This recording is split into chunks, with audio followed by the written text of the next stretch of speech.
Hello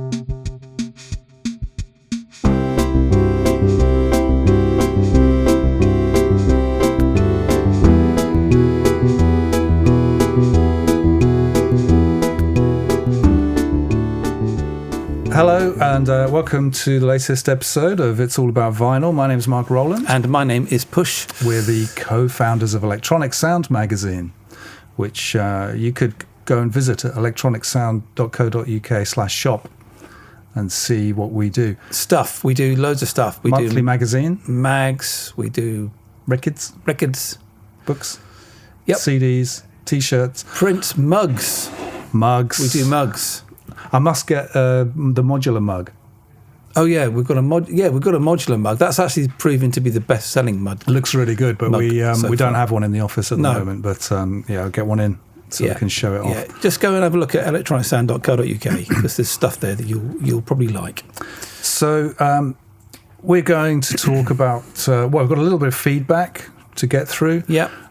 Which is always nice. And so we're up to, we think this is episode 16, 15 or 16 or 17? 45. This is episode 16. It is, yeah. Right, okay. So we've been doing this for a while now. Yeah. And thank you to everybody for tuning in so far. Yeah. And we do get some feedback. We do. We have an email address for the podcast. We do, vinylpod@protonmail.com. Okay. So drop us a line there. So send all your people leave comments on the YouTube versions of it, and I think you can leave comments on the Spotify one as well. We've had a couple we've read out from there. They're always good. So we've got a couple which are kind of refer to the last but one. Okay. I think when we were talking about Nirvana and Sub Pop and all that. Was that only what episode? I thought that was about. Maybe 6 months ago. Anyway, whatever, that one. Yes. Hussein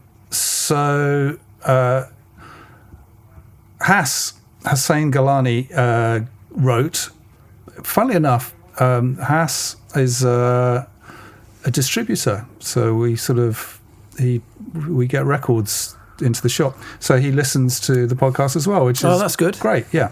And he said just wanted to write to say how much I'm enjoying the podcast. Listen to the Sub Pop one just now. I didn't catch the email address, so hope it's okay to send here. So he just sent it to me. He said I attended the first gig on the Nirvana Tad tour in Newcastle, Riverside. Wow. Tad was amazing, but unfortunately Nirvana seemed tired and jet lagged and weren't very good. Chris's bass broke early on, and it was all a bit of a mess. I remember turning to my friend and saying something like, "This band and the whole Sub Pop thing will be over soon." Next saw Nirvana at Leeds Poly around the time of Sliver, and they were amazing. Then at Newcastle Mayfair on the Nevermind tour, the venue was oversold and it was too packed to enjoy. They were the days when they used to oversell venues. Can't do that anymore. I was at that Soundgarden Mudhoney London gig you discussed, and it was wild. Do you remember the stage collapsing at the end when Mudhoney invited the audience up? Well, yes, absolutely. Have we talked about that? Yeah. Did we talk about it? I don't think we talked about the stage collapse completely, did we? Did we not? I mean, my memory of that was that Mudhoney came on, the place erupted, Mark Arm. They were headlining, right? Yes. Soundgarden with a support band. That's right, yes. Right. I think. Yeah. And then the place went berserk. Mark Arm immediately stage dived, didn't even say hello, he just stage dived, disappeared, and then the band, he wasn't, because he was the singer and the guitarist, but he wasn't there to sing the song that they'd started, so they just stopped playing. Then eventually Mark kind of clambered back out, got onto the stage and said, "Yay, everybody join me on the stage." And then everybody got up on the stage. There must have been about 50, 60 kids who just clambered up, and then the stage collapsed. The front part of it just went. It just sort of went. Yeah. And then they had to stop the gig. They stopped the gig. The band went off, if I remember rightly, while they kind of rearranged the stage a little bit. Fixed it a bit. Well, they fixed it a bit, but I seem to remember that then they basically played on half the stage is when they came back out. That's what I think. What I remember about, because I was reviewing it for Melody Maker, and, you know, when you're reviewing a gig, you like to try and get a nice kind of clear view of the gig and, make mental notes or sometimes written notes about what songs are being played. Mm-hmm. Anton, who was the press officer for the band, who we mentioned quite a few times in that episode of the pod, gathered a few of us, including me, to come on to be at the front of the stage to stop people getting onto what was left of the stage. You were like a bouncer. So there was, I don't know who else was there. There were about 10 of us. I think quite a lot of us were journalists because they were the people that Anton knew, and maybe some of the road crew, whatever. But I remember very clearly being one of them that was kind of asked to stand there. My shirt was completely ripped off my back. Everything was gone on my shirt by the end of the gig, with people getting over, trying to get up past me. Because Mark Hahn just kept saying, come on stage. There is actual footage of it. You can see it on YouTube. I found it about a year ago, a couple of years ago. You can almost, in my memory of the footage is that you can see almost nothing. It's just black almost.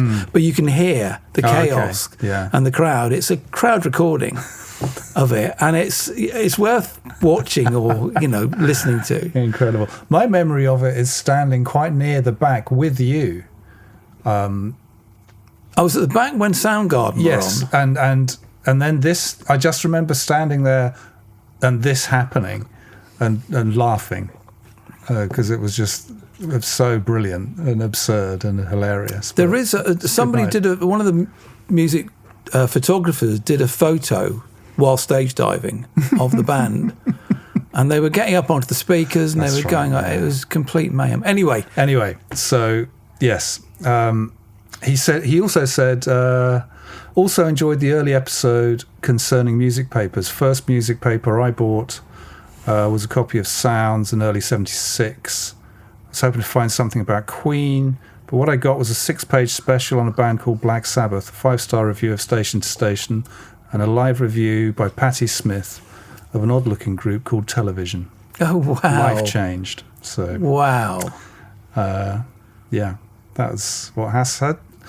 And then we got an email from Jeremy Lee, who did write before. It was his idea to do something about 12-inch singles, which we still haven't done. Still need to do. Yeah. And he said, on another note, he was looking forward to the Cabaret Voltaire issue that was a few issues ago of Electronic Sound. I've been a fan for a long time. I recently got hold of the back issue with Stephen Mallender on the cover. So we did that was quite a long time ago. Yeah. Where he was talking about his time living in Australia. He turned up once as a panellist on a TV show we used to have here called Spicks and Specks. That's a weird name, isn't it? Which was like a polite version of Nevermind the Buzzcocks. From memory, he looked pretty confused through the whole thing.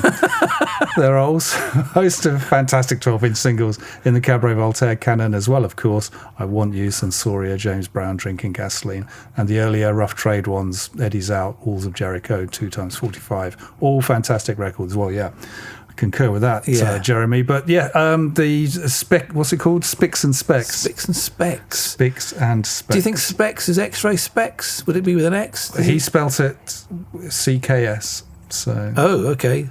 So maybe not then. If we can find a clip of Stephen Mallender on the Australian polite, never mind the Buzzcocks, called Spicks and Specks, that would be great. That would be really good. I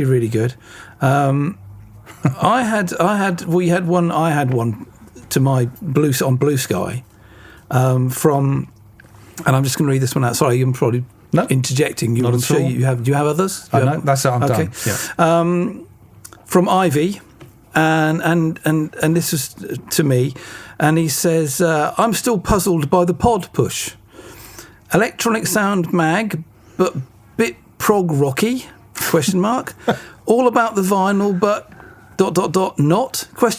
Yeah. I'd like a bit more Fad Gadget, Goldfrapp and John Grant, personally. Okay. Not being arsey, obvs, still listening, love you, which is very nice. And my reply to him actually was, I know, we're all over the shop, aren't we? Yeah, we just thought we'd make it broader than electronic music. I think because we do electronic sound, people expect which our is pod to be it's fair. It is fair. Let's face it. Yeah, and it's all about vinyl, and it really is about vinyl. But kind of, yeah. And as I say, and not just about vinyl, despite the name, it's just a chit chat come ramble, really. Thanks for listening. Good to get your thoughts. Points taken. Love you back. Well, great. I mean, that's actually reminded me of some more comments. I will. Oh, are you finished? No, because actually he came back to me just quickly and he said, keep going, though. I love the niche stuff. I got really into the Consequences podcast, which I then checked out, which is quite interesting, which started as a pod about Godley and Cream's triple album flop. Bracket, I have it on vinyl. That's a great pod to listen to how Sounds it good. Ran its course, then chanced upon some master tapes. Get Wakeman on, he says. Okay. And Rick Wakeman lives not too far from here, does he? I don't know if he still does, but he certainly did. So on the outskirts. Getting Wakeman on would be a really good idea. That'd be actually great. We could talk about Bowie. We could talk about Yes. We could talk about synthesizers. And Mellotrons and Curry. What was the thing that he got called into? Was it Lou Reed or something? He got called in to do some keyboards on. Well, he plays the piano on Life on Mars. Maybe it was that. I don't know. He came in to do something as a session musician. Yeah, he was an ace session player. He was. Yeah. And he just did a quick run through. And they said, whoever it was said, yeah, that's great, thank you. And he said, well, hang on, we're going to have a couple of takes. No, that's it, fine. Done, tar. Yeah. I wonder what that was. Anyway, if we get him on, we can ask him. We'll ask him. Yeah, my favourite Rick Wakeman story is when Yes were doing Topographic Oceans, and their double album that was one track on each side, the sort of ultimate of Yes's yesness in some ways. We're going proggy again, Ivy, sorry. Well, it's his fault. He just set us off. Who said Rick Wakeman? It was him. Did? Yeah, it was him. Anyway, so... They started playing the whole album live before it had actually been released. So no Yes fans had actually heard Topographic Oceans, which anyway, after they heard it, they didn't like it that much anyway. So, and Rick Wakeman really didn't like it. Right. And when they started playing it, he was so bored, apparently, that he got his roadie to get him a takeaway curry, which arrived while he was on stage, and he just put the cartons out on his, and he was eating it. John Anderson apparently then said, I can smell curry. But what the comments there that we're not very, we tend to get a little bit distracted. Did remind me that on YouTube, Steve-O Music Man UK said on the last one, another great podcast, he says, I know you have an agenda, but it often seems you go off on tangents throughout. People are noticing that. They are. Oh, shit. Which I so love about it. So spontaneous even, he says. Thank you also for the name check. So folks, please post replies as they do read them. We do. Yeah, we do. Also, it gives us some structure to our podcast. So you might remember in the last but one, we spoke about the fact that I got recognised at a gig. Indeed, yes, absolutely. And that led to, that was a Lemon Twigs gig, and the chap I spoke to, a guy called Paul Smith, said you should talk about Big Boy Pete. So we talked about Big Boy Pete. Yeah. Hi, Mark and Push. Superb discussion, and thanks for talking about Big Boy Pete. Paul Smith here. He apparently took quite a lot of drugs at that time, and because he recorded all his work himself, he had full control. The tapes were released years later on albums Homage to Catatonia in 1996 and Return to Catatonia in 1998. The World War IV album you mentioned, then the World War IV album you mentioned. Shame that he had no real recognition. He definitely had that DIY punk ethic genius. Yeah. Yeah. That stuff was great. I'm sort of committed to read all the rest of these comments out because I'm showing my age, says Super Neville. I saw the title. So our last but one podcast was called Nirvana Feedback plus 1960s Psych Legend. Which I did think when I wrote that. I thought that could be quite ambiguous, because it's like, is this about Nirvana's feedback and their psychedelic legend? Do you know what I mean? It's like wrap the whole thing up. It's got so few words to put in the title. Yeah, you do those. I don't do those, so I'm completely not responsible for this. Thanks. And although there was the 1960s Nirvana band. Well, that was the other problem that I thought. Oh God, what about if people think it's that band? Which it could well be, and maybe we should do something about them at some point. Anyway. Super Neville says, I'm showing my age. I saw the title Nirvana Feedback, a 60s psych legend, and thought this was going to be a discussion about Rainbow Chaser and the rest of Nirvana's 1960s work. Have the album and all the singles. Oh, okay. Oh, smiley face. Okay. So, but maybe we should talk about them. Chem69, a regular correspondent, said, forgot to mention in my other comment that the Killdozer covers album, do you remember that? Yeah. Was initially available as a limited edition 5x 7-inch box set, all on different coloured vinyl. Right. Oh, that's what he was saying when he said about the box set. We couldn't work out what he meant. No, because I've got that album, but for ladies only, wasn't it, I think, and mine was just an album. Yeah. With their unique version of American Pie split over two sides of 1 7-inch. A collector's wet dream. Yeah. Absolutely love things like that. It was also released as a vinyl LP and CD. Not so exciting, but more obtainable and affordable. Not on that album, but on the B-side of the Lupus single, their version of Janet Jackson's Nasty is also something to behold. Lupus is such a great track. Yeah. I've got that single.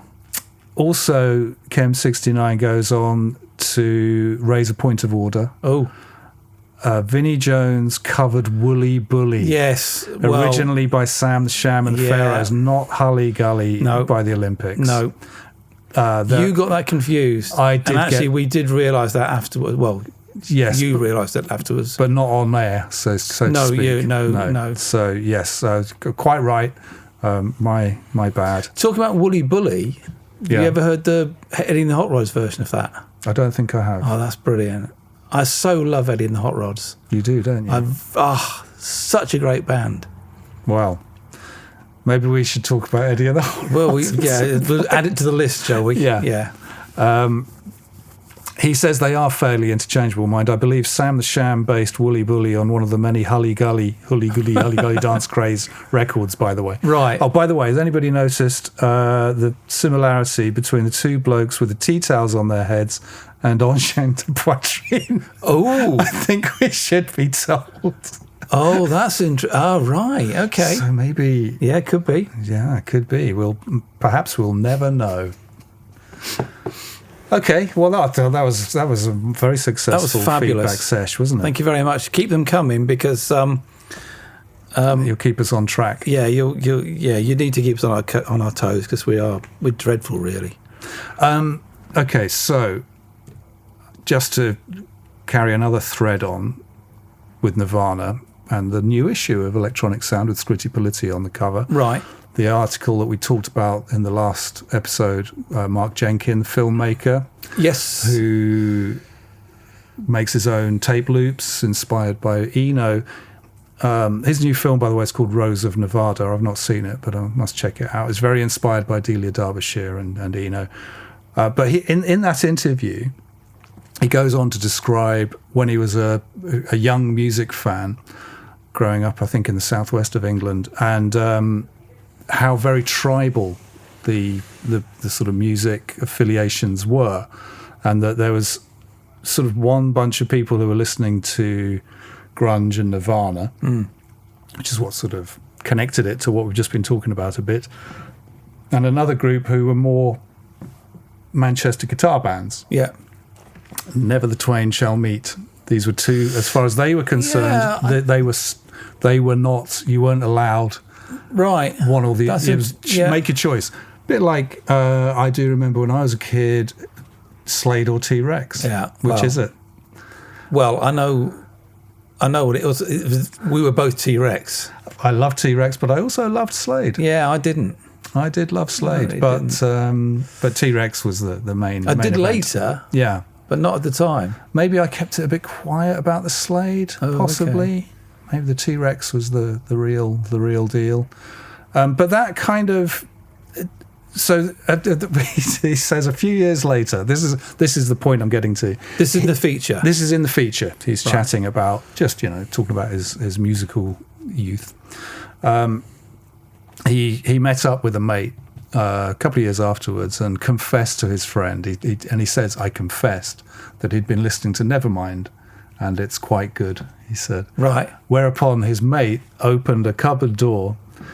Inside were 2 Simply Red vinyl albums that he'd been keeping secret and hadn't told anyone that he liked, which led me to think about records that we might have thought that we didn't want people to know we liked.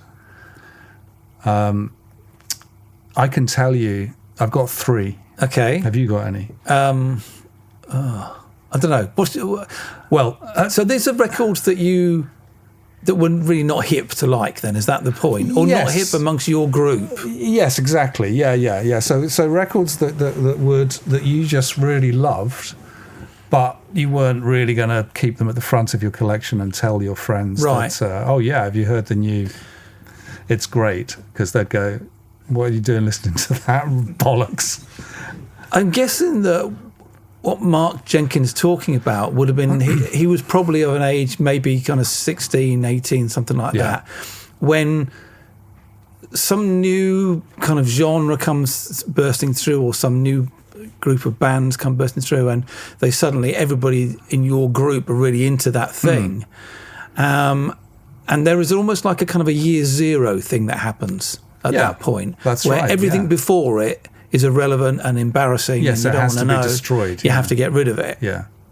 So I guess that's the thing, and I suppose for me that would have been punk was the year zero for me. Everything before it would have gone. Yeah. For you, perhaps a little bit later. Yeah, I suppose. I mean, although the ramifications of punk went on, they did for really. quite a while. I think that mindset was definitely the one that was still extant when I was starting to get conscious about. So that the kind of records thing. you're going to say that you're 3. How old were you at the time? I was 38, 39. Well, I was 20 something, 21 too. Right, so you should have known better by that point. Yeah, definitely. Yeah. But bear in mind, so it's a bit different from the year zero thing. This isn't about saying, ooh, prog is right. Oh, okay. crap, all right. or I hate Pink Floyd, like Johnny Rotten had written on his T-shirt, and all of that sort of stuff. It's not sort of that I'm rejecting the past. Right. It was records that came out into an environment where I wasn't engaged at all, and me and my friends were not. We turned away from and were not interested in what was going on, because this was sort of 84, 85. Okay, so what were you into at that point then? I was listening to a lot of Miles Davis at the time, the really, really difficult Miles Davis, the 1970s albums, the heroin and cocaine years, right, where Miles would his band would be furiously playing away. He'd have a wah-wah pedal on his trumpet go... It was great. I loved all that. It kind of came at a point, I feel, where pop music, Live Aid, the nadir of the 1980s as far as I'm concerned, where all those bands that we thought we'd got rid of came rushing back, and everybody loved them. And I hated them all. I hated Status Quo. I hated Queen. There's probably some other bands that I hated that were on there. And I just thought, all of the sort of promise of post-punk and the DIY thing, right, and all of the, this real street music and all these really interesting things that happened when the record labels completely lost control of what was going on and were chasing what was going on. It was the best time. Yeah. And the record labels got back in charge, and all of those sort of middle-of-the-road rock acts, classic rock bands. I mean, I really love early Status Quo, but I do not really love 1985 Status Quo. But it felt like, okay, we're back to square one. And I saw a lot of the pop music of that era, a lot of the digital sort of pop that was happening, very much in the same kind of major label fodder for people, like Simply Red. Bands that are just not, they're just not for me. It's not interesting. So, with that in mind... So is it... Okay, right. So the records that burst my bubble of that were Madonna, Like a Virgin. Okay. 5 Star, Find the Time. What a great song that is. Okay. And Belinda Carlisle. Right. I Get Weak. Now, so Madonna, I think we can all establish is great. Certainly was great. You seen her new thing? I've seen a little bit of it. What stood out for you, Push? Well, did you like the beat? Was the beat good? The song. I can't really remember the beat. The lyrics are nice about dancing. I like dancing in the nightclub or however it goes. Yeah. Was there anything else you noticed about it? Well, the main thing was a question that came up, which is that really how lasers work? Where do you buy those lasers? Well, is it a sort of a specialist laser shop? Is it like a new kind of insertion device? I tell you what, I've only seen a little bit of the film, and so you haven't seen all of the guests that are in it. No, I haven't. I've really struggled to have a bad word to say about Madonna. She's great. And I've always thought that. I remember seeing her do Holiday on the Tube. Oh, yeah. From the Hacienda. Yeah. I loved it. Really? Yeah. Really loved it. Yeah. And so you're more advanced than I was, you see. What? As were, the people who put the Tube together, I expect, is that they understood where she was coming from. Yes, because it was, it wasn't pop music where she was coming from. No, it was sort of electronic, electro sort of disco thing, and from a very left-fieldy, underground, quite transgressive New York for scene. Sure. Which was what the Hacienda reflected as well. Yeah. So New Order really were... That's what happened when a bunch of lads from Manchester who'd been in a Mardy post-punk band went to New York and went, bloody hell, what's this? Yeah, there's that kind of sudden change of environment. Yeah, but it happened to Soft Cell as well. It's kind of interesting how that happened. So that's where I don't know where I thought Madonna was from at the time. I just remember thinking I loved Holiday. I thought it was a brilliant record. It is a brilliant record. So I resisted it. And Papa Don't Preach and all the things that came afterwards. Really. Yeah, there were loads of great records. I saw her and Cyndi Lauper quite similar. Cyndi Lauper was amazing. Yeah, loved. I think although I didn't like Girls Just Want to Have Fun. Did you not? Not particularly, no. She didn't write that one. That's a cover version. Time After Time is the one for me. Miles Davis did a cover of that, which goes to show, doesn't it? Oh, did he? He did. Miles Davis was on worked with Scritti Politti, our cover stars. He did. And it's almost like we planned this. Yeah, no, it's almost like we actually it's quite strange how that's fitted in. Good old Miles. I went to see Miles. I did see Miles Davis. Where did you see him? The South Bank, I think. Was it Barbican? Where? Wembley Arena. No. Was it? Apparently it was Wembley Arena, but in my memory it was somewhere else. But did you see him? Yeah, I thought I saw him anyway. I was at a festival on the Tube. No, it wasn't. It was in Morrison's. He was on the bill. I'm sure. I went to a festival in France. I went to lots of festivals in France in the kind of late 80s and early 90s and mid 90s and late 90s actually. He was on. I'm sure he was on the bill of something that I was at. And weirdly, I've tried to find that gig. Yeah. And I can't find him listed. So either I didn't see him, or because set list isn't FM isn't really rely on that. Always reliable. But I thought I saw him play kind of in the middle of the afternoon somewhere, right? Which is possible, I guess. Yeah. I've always thought I'd seen him, so that's awful. It's a bit like the David Bowie Tin Machine. Did I go to that? I don't know. Oh God, that is awful. How can we're you going not to talk remember? about festivals, aren't we? Maybe a little bit later. But, maybe we shouldn't. Because I'll just make it up anyway. I said, I have said, I don't know if I've said it in the podcast, but people regret not having seen Prince. I never saw Prince live. No, and nor me. I hate that fact. Yeah. David Bowie, never saw Bowie live. I did see him. Definitely saw him. You saw him at Milton Keynes Serious for Moonlight, sure. Yeah. You might have seen Tin Machine. Possibly. So I was thinking about festivals because we thought we might have a little chat about festivals later. And I was remembering the festivals I went to, and one of them was Phoenix Festival. Oh, yes, yeah. 96. And I was trying to remember the festival, and I remember seeing the Prodigy there, and I thought, who played? And who headlined after the Prodigy? David Bowie. Oh, what? So you did see David Bowie? I was there. I mean, God. Yeah, so... No, when? 96? 96, yeah. So what on earth would he have been doing at that point? Outside? Would it have been? I don't know. Would have been around that sort of Nine Inch Nails kind of era, maybe. Okay. Can't quite remember. I've got no memory of it. None. Gosh. I cannot remember it. Right. So that is a bit shocking, isn't it?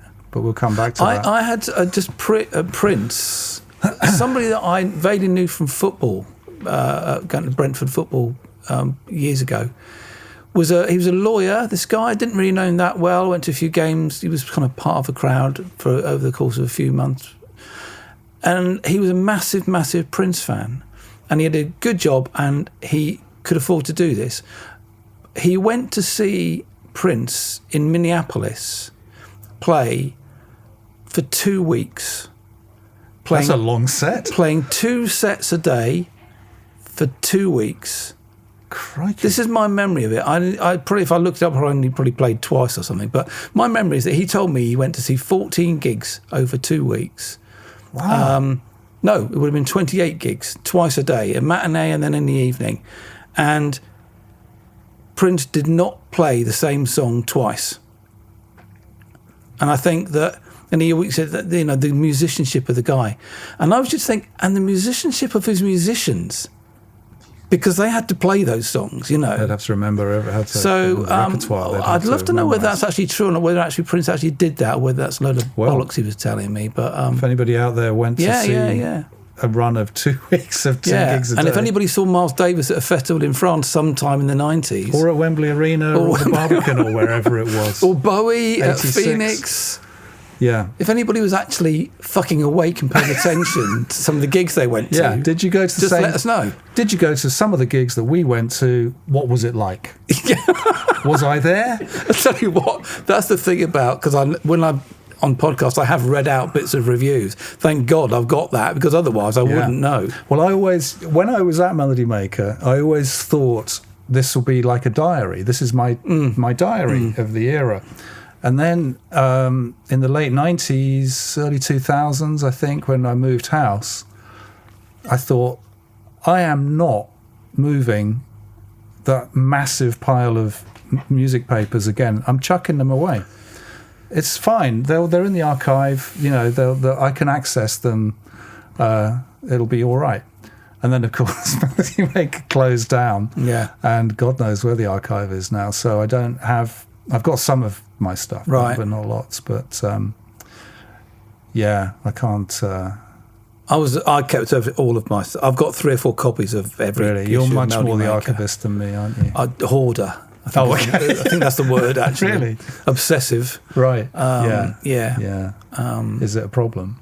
I think it could be. Really? It's going to be a problem soon because where they are at the moment is... Your Melody Makers. It's going to, that's likely to change at some point. They're going to need to change location. Same with my vinyl collection. It's all there. And, what are you going to do? Sort it out. retire so I can sort it out. Okay. I think that's what's going to happen. Anyway, Discogs. those three songs that you mentioned then, you still love Like them? a Virgin, I Get Weak, Find the Time. Yeah, I do still love them. Yeah. They're great.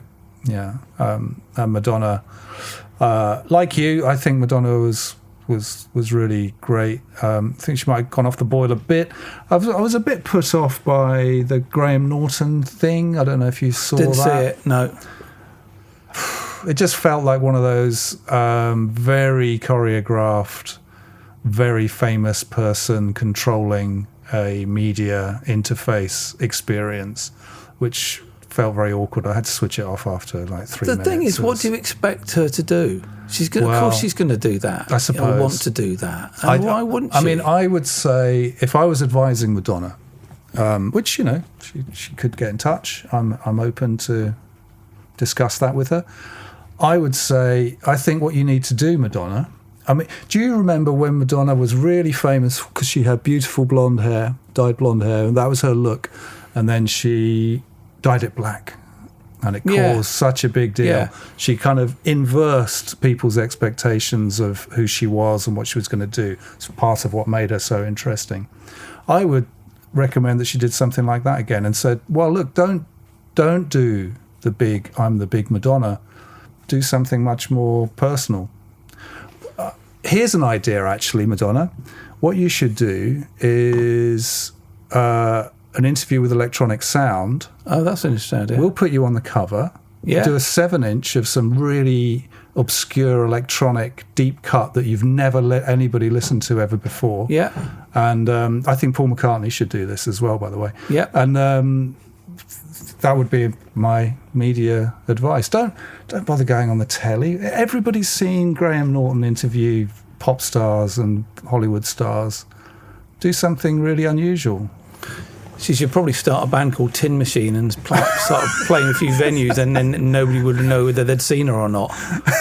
If you're listening, Madonna. You said to me, have I got any? I don't know that I have particularly. I mean, I probably have. I mean, you say about hating late Status Quo. I loved early Status Quo. Pile Driver's one of my favourite albums. Love that album. I mean, I still dive into a bit of early Quo. Yeah, I think Quo was a band that most people would, perhaps not now, but there was definitely a period where they were a band to very much dislike, and they weren't very good at that point. No, well, they'd stopped being the Quo of Pile Driver and were a kind of pop entity. Sort of. But that's what happens, isn't it? That is what happens. I remember they got very arsey because Radio 1 wouldn't playlist one of their records in the 80s, and I remember thinking that was a really bad look. Right.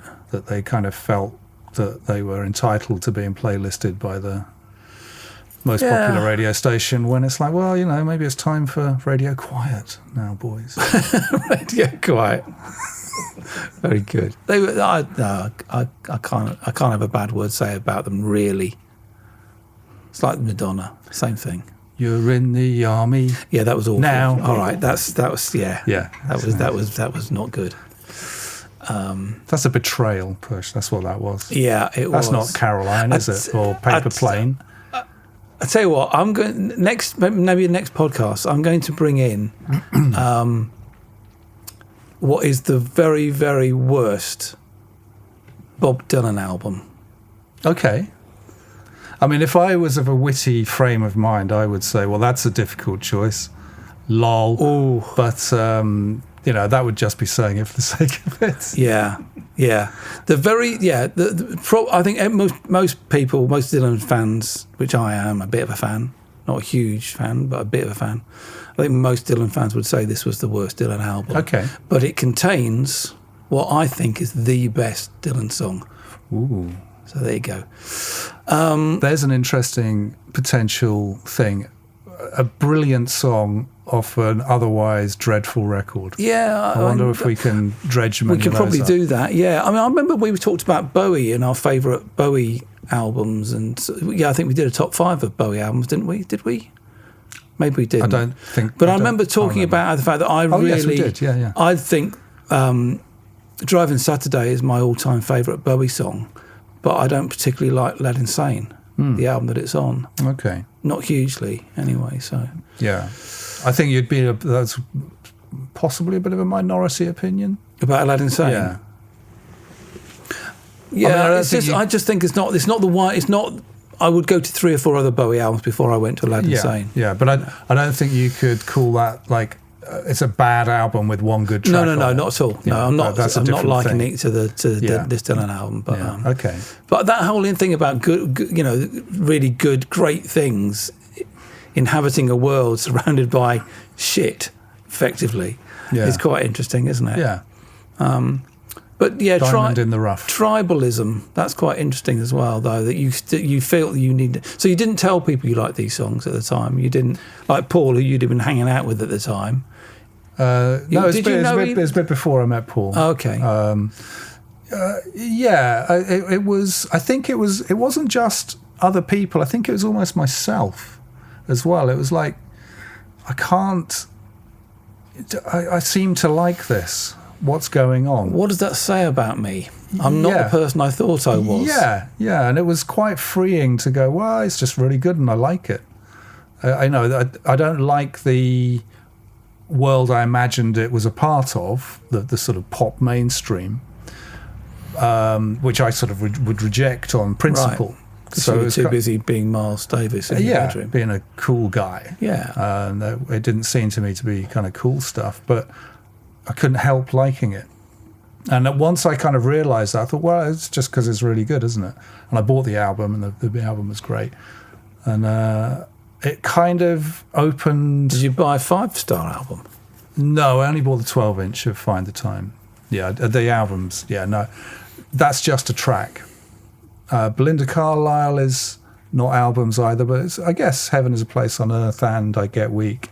Heaven is a Place on Earth is a really big one, of course, but I Get Weak was a minor hit, but I've got I love that record. It's great. Find the Time is a great track. But yeah, the rest of 5 stars, I haven't even bothered exploring it, to tell you the truth. Right. But Madonna was a sort of cracked open something that had been closed off, and which was good. And healthy. Yeah, absolutely. Cool. Okay. Well, that's quite interesting. Are we going to have a little break? Yes, let's have a break. We'll come back and do... What are we going to do? We're going to talk about... I'm going to talk about Devo and the B-52s because I went to see them recently. Together? Yeah. Okay. We'll be back in a sec. Okay.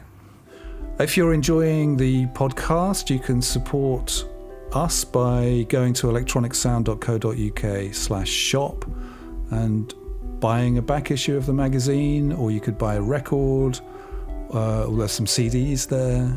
There's all sorts. Any purchase will really help us, so thank you very much. It's all about vinyl.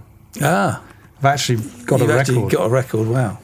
This is Devo's recent release on the Futurismo label. If you don't know the Futurismo label, seriously, if you're a record collector and you like nicely packaged stuff, they're a fantastic label, UK label. They've done quite a few Devo albums over the years, and this is the latest one they've done, which is, I think it's called Devo's Nitrous Nightmare. Yeah, there you go. Halloween Live 1975. Oh wow. So this is a live recording of a gig they played in Cleveland at a WHK auditorium, which was a radio station. So a local gig for them. Local gig. Quite a big gig for them. It was filled with people all dressed as Frankensteins and Draculas and stuff. They're the best sort. Yeah, Jerry Casale said all the men were dressed as sort of your worst nightmare and the women were dressed as prostitutes, which is how these things often went in the mid-70s. Everybody it's 1975, so they're all on the combination of Quaaludes and other grim drugs and nitrous oxide, apparently. So, and they're all expecting a nice covers band who are going to play some happy songs for them to dance along to and have a laugh to. Monster Mash and things like that, maybe. But what they got was Devo playing songs like Subhuman Woman, Bamboo Bimbo, Buttered Beauties, and all the rest of it. Really hardcore, very difficult Devo. Right. This particular one is it's got an insert with an essay from Jerry on it. It's all good. That's hilarious. It tells the story of the gig. Nice, beautifully produced inside sleeves. He got the body of a 2.5-year-old baby, but I got the brain of a man, it says. And coloured vinyl. Whoa, that's a good green. That's a nice green. Yeah, I think this one's a different colour. If it's yellow. Nice and yellow. So there you go. So that's green and yellow. So that just came out, and I went to see Devo with the B-52s. Right. So how did this work then? What? How did the gig between with the two bands work? Well, Devo and the B-52s have been touring together in the USA. Right. And you may remember that, when was it? Last year? Maybe even the year before, they were saying 50 years of de-evolution, it's all over. It's the final tour. That's right. And then it kind of wasn't. Oh. And I think Frank Sinatra style. I think I don't know. This is a guess on my part. I think what happened is they did that tour and they actually really, really enjoyed it. And I think they reflected. I think Jerry would tour until he drops. I think Mark is the one. Mark Mothersbaugh, sort of, guess the front man who was more reluctant because he's probably busier with other things. Yeah. But I think they've both realised that it's just too great not to keep doing, so they kept doing it. And then they toured, they got together with B-52s. They'd never played together, apparently, which is kind of incredible, given how much of a crossover there is with the fan base and the same era of the late 70s. And they had a very successful tour of the US playing together, and then they brought that to the UK. So they kind of alternating headlining, or how they're doing that? I'm not quite sure how it worked in America. I suspect the B-52s topped the bill because they've had the hits. The bigger hit. More of a pop band. Yeah, Devo are more of your sort of cult, sort of large, very large cult. But B-52s are the sort of hit pop band. And they came to the UK, they announced it early in the year, and they were playing two venues. They played the Manchester something or other, Enormo Dome, and the O2, which I've visited. This is the fourth time I've visited. I went to when it was the Millennium Dome. Did you ever go to the Millennium Dome? No. That was a laugh. That's probably another podcast right there. That's not very much about vinyl. Went to see Nile Rodgers there. Oh, okay. With Abbey Road. Abbey Road did this weird event where they opened a shop, and they had a launch event, so they invited a bunch of journalists, and they took us in a limo from Abbey Road to Greenwich, which is one of the worst experiences I've ever had. You do not want to get in a limo at all, because they're horrible. And you don't want to drive from Abbey Road in northwest London to Greenwich in southeast London. It was awful. Anyway, the gig was good. Went to see Paul McCartney there towards the end of last year. I think I might have mentioned that a couple of times. And this time, Devo. Except this time, I was invited by a friend of mine who's friends with the promoter. So we went in a private suite. Oh, right. It had its own bar. Wow. Oh. When your own bar person. Really? Yeah. And a sofa. It's like a room. And how many in there? So you've got a room with a bar at the back, then sofa and a coffee table and stuff. Then there's a sort of, what would you call it? Like a platform sort of bit with some stools, which were where we were sat. And then in front of that, sort of 3 rows of seats, about 5 seats in each row. Big comfy seats right at the back of the O2, where you could watch the whole thing like some kind of Roman emperor. So, wow, that was great. The Rosillos rather played. Lena Lovitch played. Then Devo, then the B-52s. So the Rosillos, not the Revillos? Well, no, it's the Rosillos, yes. Yeah. They became the Revillos in 1980. Right. I think. Rosillos was, I remember, the first. Yeah. So they were playing as the Rosillos. And I didn't know that much about them, but they were very entertaining. Oh, they're great. Yeah. Yeah. Yeah. The friend I went with said so this is the O2. There's like 15, 20,000 people there. And he said the last time he saw them was at a pub in Ramsgate. He said there was like 40 people there, and there wasn't a stage. He said I just stood there, and they were like in front of me, and now they're at this place. But it was good. Yeah, they were great. The sound was ropey. Oh, It's a vast shed of a venue, that place, and it two support bands are not going to necessarily have the kind of crew that are going to give them. Oh, so you mean the support band sound was? Yeah. Okay. And I was a bit reluctant about this gig, to tell the truth, because it's not my favourite venue. It's a difficult place to enjoy music in, and I knew that the sound could be bad, and I thought, Devo and I saw the B-52s at the Hammersmith Odeon, or whatever it's called, Labatt's Apollo now, or something Apollo. What's that, like 4,000 or 5,000 capacity?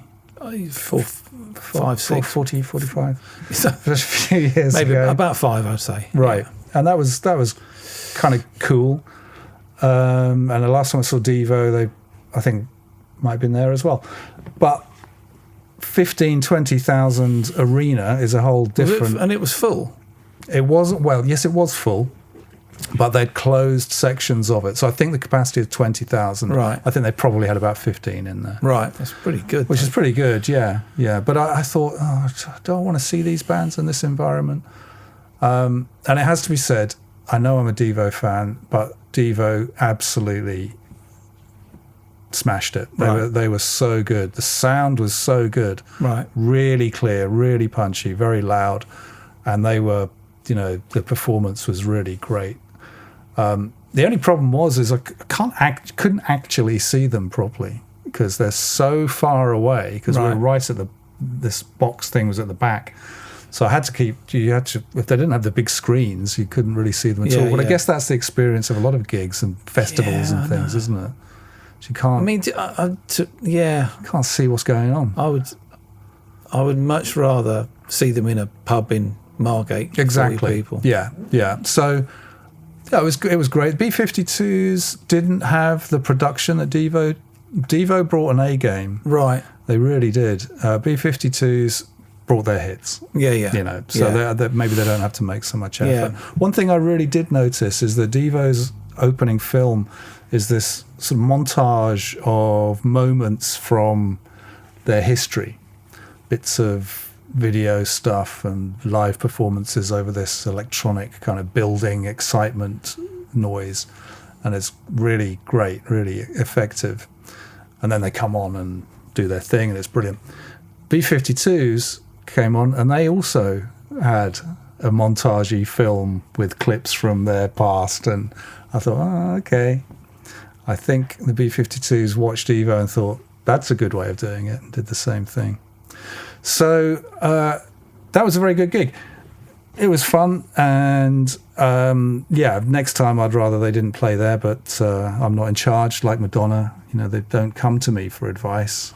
Again, they perhaps should, but... Again, I am available. Yep. Vinylpod at protonmail.com. Yep. I'm sure they've got the sort of connections that could find my number and just give me a call. I'd take it. I would take the call, is what I'm saying. Yes. Yeah. I never saw the B-52s at all.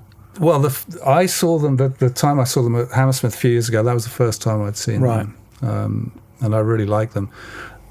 I was going to mention, and I forgot to bring it in, at that gig, I bought a copy of their first album signed by Fred, Kate and Cindy, and it was 50 quid, I think. Right.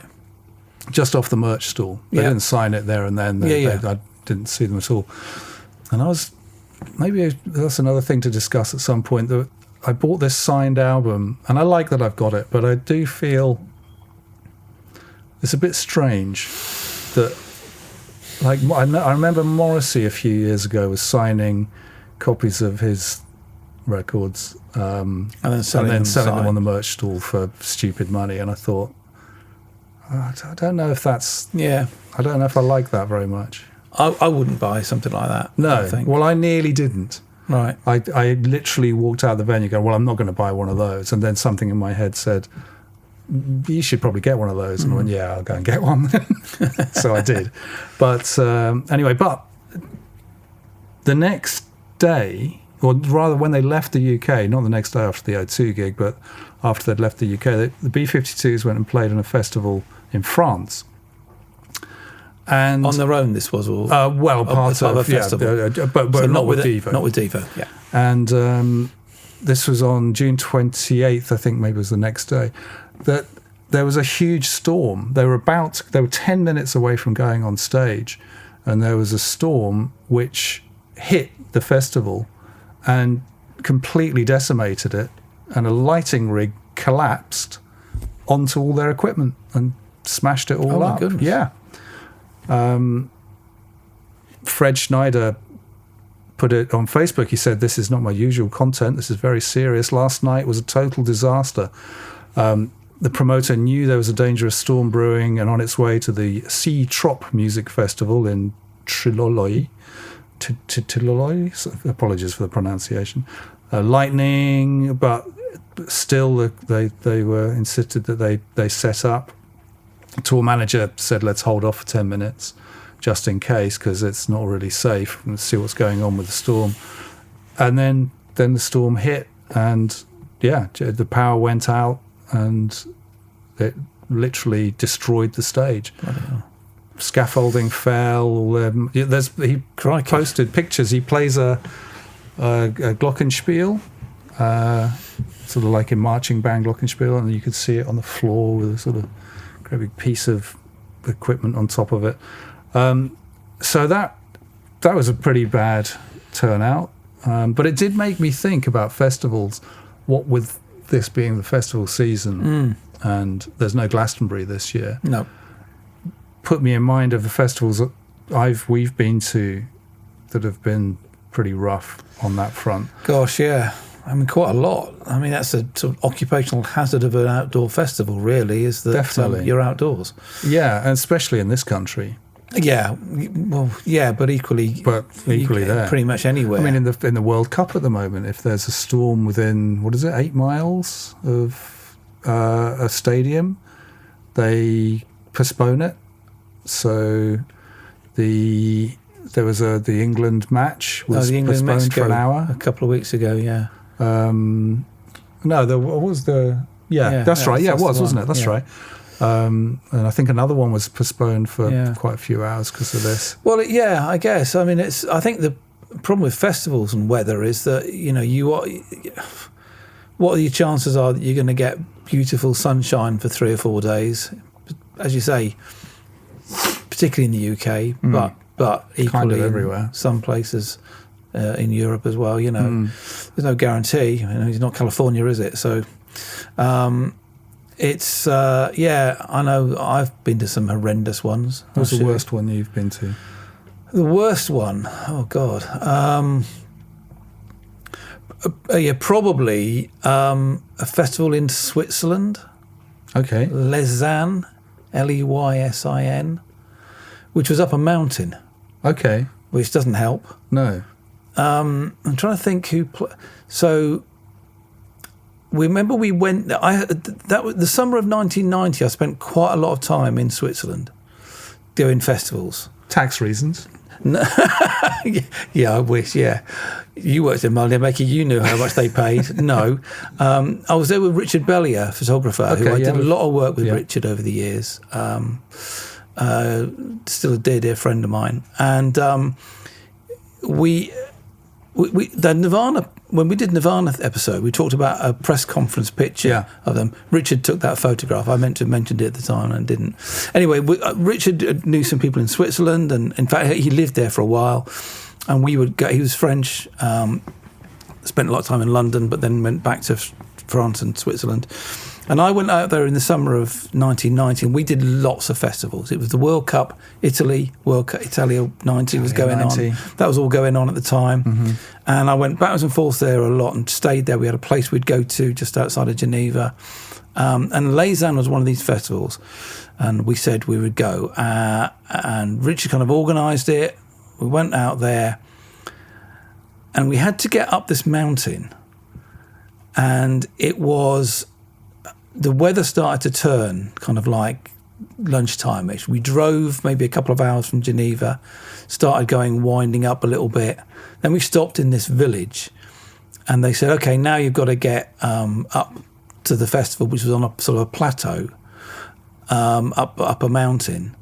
And the roads were gridlocked. You couldn't get up. It was tiny little roads, twisty-turny. You couldn't get up there. Just gridlocked on the roads. We couldn't do it that way. Because everyone was trying to get to the festival. Everyone was trying to get to the festival. There were trains going, alpine trains. So not proper trains, just trains that go on the incline. Oh, yeah. So there were those built like that. And they were just, the queues to get onto that was horrendous. So we then queued to get onto a helicopter. But then the weather was getting worse and worse, and they stopped the helicopters, the one before we were due to get on it. So we did end up starting to walk, and we walked. I remember writing that we walked for about 2 hours, and then up a mountain, and then we climbed a bit, and we were following the railway line. And your body is still there now. And almost after 2 or 3 hours of going up there, it was apart from the rain, it was warm. It was the summer. And then one of those alpine trains stopped just in front of us, and we just ran. And we jumped on the back of this train, hung onto the back of the train. Oh, really? Like sort of when going up train surfing up to the station at the top, which was where the festival was. And when we got there, it was just a sea of mud. It was just horrendous, and we were there for 2 days. We spent 2 days up there. It's terrible. It just rained the whole time, but it was still hot. That was The Cure were headlining the second night. Sinead O'Connor headlined the first night. Sinead O'Connor insisted that they used her mixing desk. They'd brought in a mixing desk, and I remember the end of the night, of the first night, seeing all the kind of road crew and the tech guys digging up the cables for her mixing desk so she could take it away with her again. I don't remember where we slept that night, but God knows. And it was a 3-day festival. The third day, we got up in the morning. We went back after the second night. I definitely went down on the second night. And again, scrambling to get down. It's pitch dark by this point. Lenny Kravitz played, I remember. This is some degrees worse than your Futurama story. It is, yeah. It is. At least you had good bands. We went. Sinead O'Connor was. She was. Oh, Sinead's all right. She was okay. The Cure were good, if I remember rightly. Yeah, but I think the Cure played pretty much the same set they played at Glastonbury like 3 weeks earlier or something. So just another day at the office for the Cure. But I remember we went back down after the second night, and I think we'd said that's it, and we'd get up the next morning, and Richard said, "So we're going to go?" No, we didn't. Yeah, we didn't. That was probably the worst one. Blimey, I went to a festival up a mountain once in early 2000s, early 2000s. It was a dance music DJ thing, and it was winter. It was snowy, and it was horrible. It was very cold, and people were really badly out of their faces, really bad, because it's so high. So the oxygen is there's not so much of it, and people, I think if you drink what you'd normally drink at sort of sensible level for humanity, then you're out of your head at that height. Yeah, it wasn't good. I was at mine. I think worst one was probably Glastonbury '97. Those were there 2 in a row? Yeah. Well, after that one, I said, I am not doing any more festivals. All right, I'm not reviewing. I'm not doing that next year. That's it. I've done my time. And the following year, I went to more festivals and reviewed more festivals than the year before, including bloody Glastonbury, which pissed down with rain again. So they're my two times I went to Glastonbury, 97 and 98. And I can remember because I was reviewing the dance tent. I've just got it up here. It was the main stage. Is this 97? Yeah, it was famously Radiohead. Right. Absolutely stellar performance. Right. It's kind of a moment, I think, for Radiohead when they became they really became the band that they then sort of went on to be at that one. Smashing Pumpkins, Prodigy. But I was reviewing The Dance Tent, which was, it's very small writing, The Orb, Primal Scream, Daft Punk, Dread Zone. See, I don't remember seeing Daft Punk, but I must have done because I was reviewing it. So the Dance Tent was very, very far from the backstage area. So that's not good. No, it's not. And have you been to Glastonbury? Yeah. It's like miles. Neither of those years, though, thankfully. It's not like Reading or something like that, where there's a stage over there, we're going to have a look, and you're there in 5 minutes. Yeah, it's in the next county, basically, yeah. You have to walk and walk and walk. I did have wellies. Someone had said, don't come without wellies, so I had some. So it has to walk all the way, but every step, the mud was about this deep, so you'd have to pull your foot out. And once I got to the Dance Tent, it was like, well, I'm going to have to stay here for the next 12 hours, or because I can't walk back. So I'd be stuck in this tent reviewing, not all of it, grade A entertainment, I have to say. You can't remember. Well, I can't remember Daft Punk. If you'd have said to me, have you seen Daft Punk? I'd gone, no, I never saw them. No. Anyway. So I would march sort of up to the dance tent, come back again, and then we had a hotel in those days. They took us to a hotel with David Stubbs leading the way with a torch. We'd all gather at the end of the night, about 3 a.m.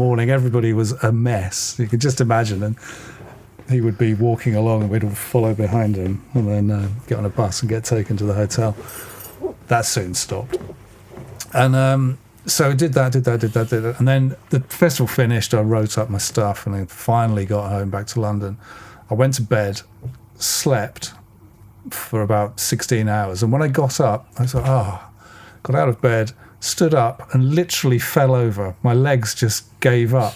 Because because they've been used so much to pull out of mud the whole weekend. And I couldn't really walk for about Was half an everybody hour. in the dance tent wearing wellies? Do you remember? Yeah, I think if you weren't wearing wellies, I mean, everyone was just covered in mud. Yeah. I don't know if you remember the cover of Melody Maker that year. Yeah, I do remember it very well. It was just... Yeah, that picture is astonishing. Just mud monsters, head to foot. Yeah, they literally. were. I think people got... What was the that disease? Did they get foot and mouth or something? Because there's a cow field. Really? Yeah. Okay. Glastonbury is a farm with all like livestock in it. And Woodstock. so there's all cow shit and stuff, but all the kids were like diving into the mud, and then they all got sick. I tell you what, though, actually, Blue Dot was quite bad, wasn't it? 2 or 3 years ago, which was a real shame. That's really terrible. Yeah, that was 24. 20. I've got it written down here somewhere if I can find my thing. Or 23, maybe even. Blue Dot 23. Yeah. So it just rained and it rained and it rained, and then they just closed the festival. They stopped people coming in because a lot of those tickets for that are day tickets. It's people, because it's quite close to Manchester and quite a few of the big towns around there. People would just come in for the day, and but the people who were camping just. Yeah, it was a nightmare. Yeah. And it just got worse and worse and worse. And they closed it off. They carried on. The music continued. And when we left, we had to be dragged out by a tractor. Gosh. Yeah, they sort of hooked us up. Yeah. And pulled us out. Festivals. Yeah. All I would say, at least you and I, neither of us were at Altamont. Well, yes. I mean, when I started thinking about festivals, I did look. I sort of typed in festival disasters. And it got very, very dark. Yeah. Very, very quickly. And of course, Altamont was the sort of first terrible, truly terrible things happening at a festival. Yeah. They're sort of. When you get 100, 200,000 people in an open field somewhere. Well, yeah, but I mean, there are risks. Altamont basically wasn't organised. That was part of the thing. But I mean, Speedway. Yeah, it was circuit. It kind of vaguely, but I mean, it was a huge area. The end Have you of the seen 60s. Give Me Shelter? Yeah, And that's an incredible film. yes, because what happened there was the Hells Angels were sort of they'd appointed themselves as security, really, hadn't they? Yeah. And they were obviously thugs and racists. Yeah, I mean, the footage of them driving their sort of bikes over the stage while Jefferson Airplane are playing. I mean, they thumped Marty Balin, the guitarist, in the face. And so, I mean, I remember I interviewed Doug McKechnie, who was there, who played a moog there. That's right. And it was all it was the strangest thing. Yeah. This noise that suddenly emanated. Not everybody's completely off their faces because there was nothing to drink there. Right. So everybody was drinking. The only thing people were drinking was the acid-laced orange. Oh my God. Everybody was completely gone. Yeah. I mean, I guess it would have been an experience. But yeah, some horror stories with festivals. Well, maybe we'll do. I mean, I certainly had one or two experiences of one particular that where people died, and it's grim. It's very fucking grim. Yeah, I mean, I talking of Radiohead, I didn't realise I'd either forgotten or it just hadn't sort of happened in my world at that time, where a festival they played, something similar happened to the B-52s, and the stage collapsed and killed one of their roadies. And Tom York saying that that they didn't know as a band whether they could continue after that, whether they'd ever be able to play live again. Yeah. And described the fact that they did manage to play live as one of the sort of greatest achievements of against his own sort of fears and psyche, that they were able to continue. Yeah. Yeah. Gosh. Well, that was a bit of a downer. Yeah, well, let's not. I mean, actually, one of the things that I do love about sort of festivals now is the kind of small, almost local festivals that get some good artists playing, get some good names along. You get a decentish crowd. You can get home in an hour. Yeah, that's the way to do it, to my mind. Yeah, or just don't bloody go. But watch it on TV. Don't do that either. I certainly would. I've never watched the Glastonbury on TV thing. No? Never. No. That's all right. What's the fucking point? Well, I don't know. I mean, you could. It's say a bit like going to a gig, for example. No, listen, you go into a gig in a big venue and spending all your time in a little room trying to see the screen. No, that's no. That's what you described. That's no. I refute the metaphor. You said you couldn't even see the band. Silly. What? Oh, at thing. Yeah. Oh, well, if you're making an argument not to attend, I agree. If you're saying don't bother watching it on telly... I just don't think that's the experience of a festival. Well, is quite. It really? That's why you watch it on telly. Well, it'd be better to have them in a controlled environment. Like, for example, the Old Grey Whistle Test. You've got an controlled environment. They play two songs, and they fuck off, and you can get on with your life. Night after night after night. God, The Cure again. Oh, God. Radiohead doing a 4-hour set on me telly. Oh. So what you're saying is, instead of festivals, there should be television program later. Go to a festival. Later with your... Ladies and gentlemen, go to... Stereo Lab. Like that? Yeah, like that. Okay, good. Definitely like that. Okay. Well, yeah. I just don't think. I just like the idea of it's like going to a festival. Yeah. How many people go to not even gigs? How many people actually watch a gig these days? They don't, because they're too busy at the phone. Have I recorded it? Am I recording it? When did you last go to a gig? Oh, about 7-8 years ago. No. You know it wasn't 7-8 years ago. No, it was 10, 15.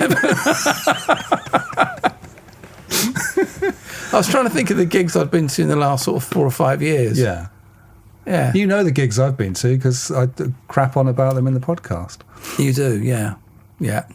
I don't film them. I just go along and watch them. Yeah, but I think you're quite unusual in that sense. I think a lot of people go there. Well, and some they other don't people. really Oh, yeah. Well, pay attention to what's actually going on. Well, perhaps that's a topic for another day. Kids today at gigs and their phones, eh? Yeah, I know. What's yeah, that all about? right. A fair point. Yeah, fair enough. Say no. All right, I think we probably rinsed that one.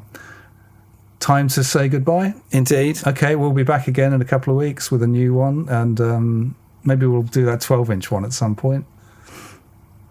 Let's do that. Okay. I'm going to bring this Bob Dylan album in. Okay, Let's so we've do got the Bob Dylan album. We've got the idea of sort of diamonds in the rough. Are there some tracks on otherwise duffish albums? Duffish albums, yeah. Rather than crap albums. Yeah. Because that might be a bit difficult.